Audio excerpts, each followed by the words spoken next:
yang kedua BPUPKI telah selesai. Tanggal 6 Agustus 1945, Sekutu menjatuhkan bom atom di Hiroshima. Korban berjatuhan di mana-mana.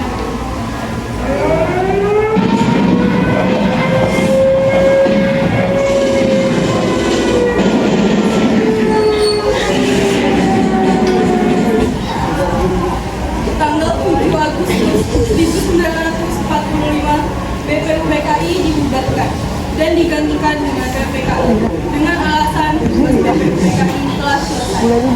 Tanggal 9 Agustus 1945, Jepang kembali dijatuhi bom atom oleh Sekutu, tepatnya di kota Nagasaki.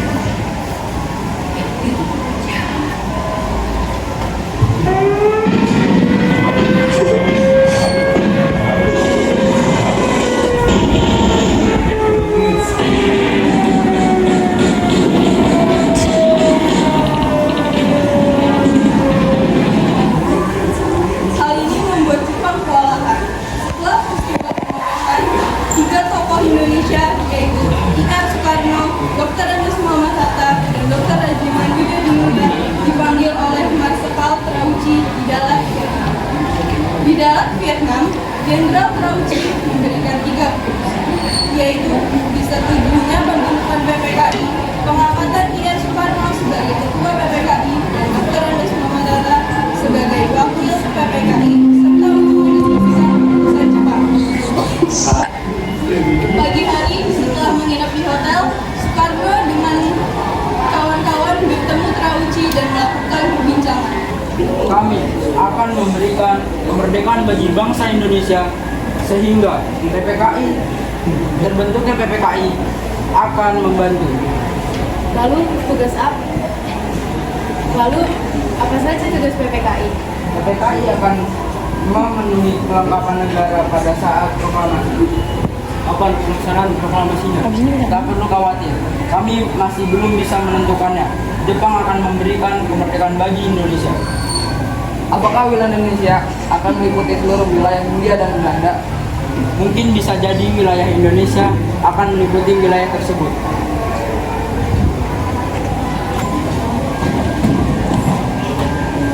Pertemuan tersebut hanyalah hikmah nasihat dari Jepang untuk membantu bangsa Indonesia tidak berubah. Soekarno dengan yang lain pun kembali ke Indonesia. Sebelum pulang, mereka singgah ke Singapura untuk menemui 3 pimpinan PPKI. Soekarno selanjutnya mencari tahu bahwa Jepang telah menyerah pada hari berikutnya. Soekarno dengan yang lain melakukan rapat koordinasi. Soekarno, Hatta, Rajiman kembali diundang ke Singapura menemui 3 pimpinan PPKI. Setelah mengetahui kekalahan Jepang dari siaran radio BBC, para pemuda menemui I.R. Soekarno dan Muhammad Hatta di rumahnya Jalan Kebangsaan Timur nomor 56 Jakarta untuk mendesak I.R. Soekarno dan Muhammad Hatta agar mengumumkan kemerdekaan sang pramuka dengan Sultan Syahrir sebagai juru bicara. Bung Karno, Jepang sudah kalah. Seharusnya kita cepat memproklamasikan kemerdekaan. Kita tidak bisa begitu saja memproklamasikan kemerdekaan. Kita harus memproklamasikannya dalam rapat sidang PPKI. Kita tidak mungkin membicarakan dalam rapat PPKI karena PPKI dibentuk oleh Jepang dan kemerdekaan Indonesia haruslah dari usaha rakyat Indonesia, bukan pemberian bangsa lain. Bukan begitu. Kita memang seharusnya membicarakannya dalam PPKI. Karena PPKI adalah badan yang bertugas untuk memasarkan kemerdekaan. Dengan demikian, usaha para pemuda dengan juru bicara Sultan Syahrir untuk membujuk I.R. Soekarno agar segera memproklamasikan kemerdekaan mengalami kegagalan. Setelah mengalami kegagalan membujuk Soekarno agar maka para pemuda kembali mengadakan rapat dengan Khairul Saleh sebagai pemimpin.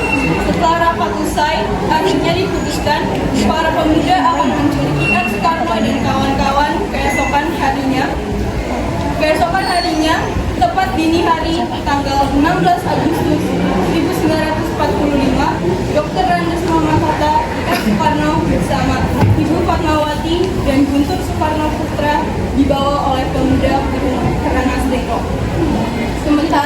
terjadi perdebatan di Rengas Dengklok, di Jakarta Mikana golongan muda dan Mr. Ahmad Subarjo golongan tua melakukan perundingan. Setelah mendapat beberapa kesepakatan, diutuslah Yusuf Kunto untuk mengantarkan Ahmad Subarjo ke Rengas Dengklok. Setelah sampai di sana, Mr. Ahmad Subarjo akhirnya menjemput Ida Soekarno dan kawan-kawan. Selain itu, Mr. Ahmad Subarjo berhasil meyakini para pemuda untuk tidak terburu-buru memproklamasikan kemerdekaan. Sekitar pukul 11 malam, rombongan Ida Soekarno sampai di Jakarta untuk sesaat pulang ke rumah masing-masing. Lalu langsung menuju Laksamana Medan untuk merumuskan naskah proklamasi. Walau awalnya Mahathir tidak begitu yakin untuk membicarakan teks proklamasi sekarang Laksamana, tetapi pada akhirnya rumah Laksamana Medan yang menjadi tempat untuk membincangkan teks proklamasi dengan memegang kertas dan ballpoint. Perundingan yang dilakukan antara golongan muda dan golongan tua itu berjalan lancar. Bagaimana kalau kita mengambil rumusan PPKI dengan bunyi kami bangsa Indonesia dengan ini menyatakan kemerdekaan Indonesia? Itu boleh juga. Menurut saya perlu ada pernyataan pengalihan kekuasaan seperti hal mengenai pemindahan kekuasaan dan lain-lain diselenggarakan dengan cara seksama dan dalam tempo yang sesingkat-singkatnya. Bagaimana bila naskah ini ditandatangani oleh seluruh yang hadir pada saat ini? Bila seperti itu akan ada banyak tanda tangan.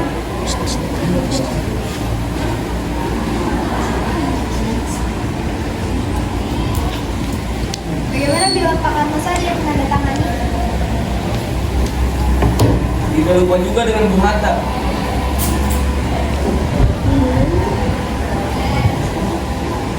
Begini saja, lebih baik Pak Karno dan Pak Hatta yang menandatangani dengan atas nama bangsa Indonesia.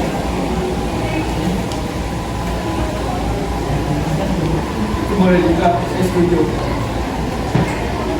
Bagaimana jika naskah ini diketik oleh saya? Tapi harus ada beberapa perubahan. Seperti wakil-wakil bangsa Indonesia diganti atas nama bangsa Indonesia dan Jakarta 17/8/45 diganti menjadi hari 17 bulan Agustus 1945 dan Tempo menjadi Tempo. Lalu Sayuti Melik mengetik naskah tersebut dan memberikan hasil ketikan tersebut kepada R. Soekarno untuk ditandatangani. Perumusan tersebut selesai pada dini hari 17 Agustus 1940. Setelah selesai diketik, hari itu juga tepatnya hari Jumat tanggal 17 Agustus 1945, pembacaan proklamasi kemerdekaan Indonesia akan dilaksanakan di lapangan negara. Namun karena alasan keamanan, maka dipindahkan di kediaman R. Soekarno. Terjadi sedikit perbincangan di antara Soekarno, Fatmawati, dan Latif Heraningrat dan S. Luhut. Pak, kita membawa bendera merah putih untuk diibaratkan sebagai tanda kemerdekaan suatu bangsa. Iya, saya tahu. Makasih sudah meminta istri saya menjadikannya. Iya, itu saya sudah jadikan. Terima kasih, Bu.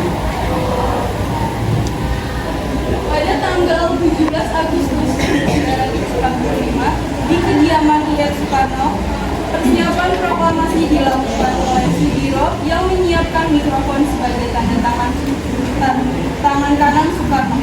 Tepat pukul 10 waktu Indonesia Barat, R. Soekarno membacakan teks proklamasi. Selanjutnya dengan pengibaran merah putih oleh S. Luhut dan Latif Heraningrat yang diiringi lagu Indonesia Raya, dilanjut dengan sambutan wali kota Suwirjo dan pimpinan barisan pelopor Dr. Wardi. Proklamasi.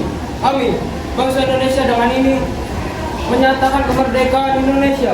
Hal-hal yang mengenai pemindahan kekuasaan dan lain-lain diselenggarakan dengan cara seksama dan dalam tempo yang sesingkat-singkatnya. Jakarta, 17 1945 atas nama bangsa Indonesia Soekarno-Hatta. Berita proklamasi menyebar dengan cepat ke seluruh penjuru Jakarta. Setelah itu, teks sampai ke tangan kepala bagian radio Dome, WI dan B, dan memerintahkan F. Hus Markonis untuk menyiarkannya. Pada tanggal 18 Agustus, PPKI memulai sidang yang kedua dihadiri oleh I.R. Soekarno, Muhammad Hatta, Rajiman, dan para pemuda. Assalamualaikum warahmatullahi wabarakatuh.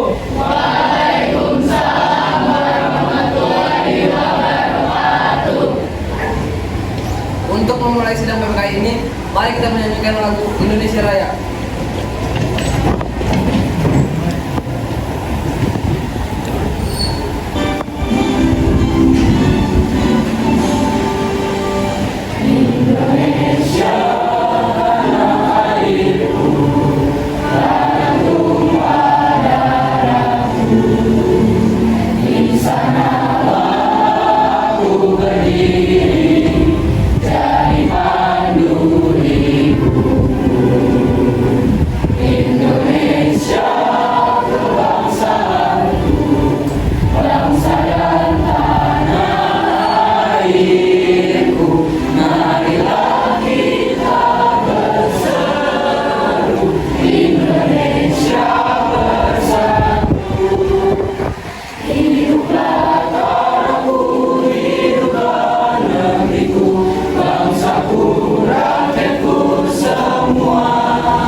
Kita akan menetapkan membahas UUD 1945 yang dijadikan sebagai dasar negara, memilih presiden dan wakil presiden serta membentuk KNIP untuk membantu pekerjaan presiden sehari-hari. Ya, kami setuju. Sekian pertemuan sidang kali ini. Merdeka! Peristiwa sidang PPKI ini begitu berharga, dan peristiwa itu telah mengubah segala sendi kehidupan bangsa Indonesia. Peristiwa proklamasi kemerdekaan telah menjadi momentum puncak perjuangan bangsa Indonesia. Oleh karena itu, kita sebagai generasi penerus bangsa harus berprestasi dalam rangka misi kemerdekaan tersebut, bukan malah menodai. Kita harus bisa membalas budi para pejuang tanah air zaman dulu dengan cara mempertahankan kemerdekaan. Sekian dan terima kasih.